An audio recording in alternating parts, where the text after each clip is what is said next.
Today, we very often come across this idea that the mind is made up of matrix programs. We hear the more connected you are to the matrix, even though a little bit of a side note, you are the matrix.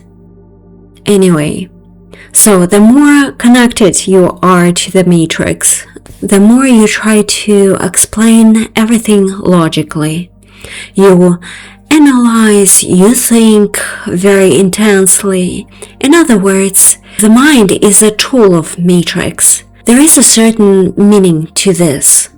If a person is completely identified with their mind and lives only through logic, analysis, habitual patterns of thinking. Not necessarily they have to be illogical, but they live through the mind.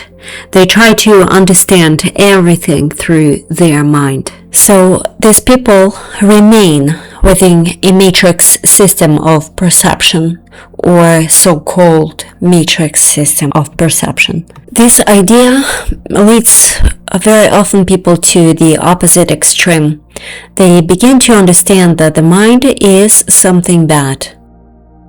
There is a question then that arises. Who created the phone you are using?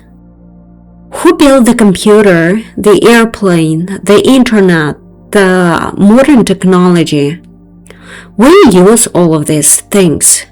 We as human beings use them every day. In essence, all of this is the result of analytical thinking. It is the result of logic, of the ability to recognize patterns, build systems, bring ideas into the physical world. The problem is not the mind then. The mind is a tool.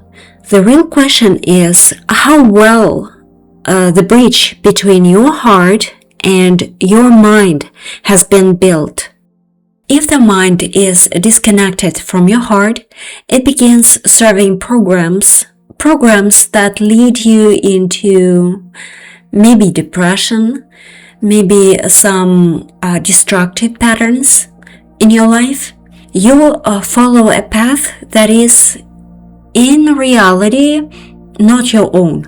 You lose yourself. You begin to feel depressed, limited. You become trapped in habitual patterns of perception that you dislike. But when a bridge is built between the heart and the mind, things change. This is where you begin to listen to your heart. You begin to hear the signals coming from your heart. The heart gives direction.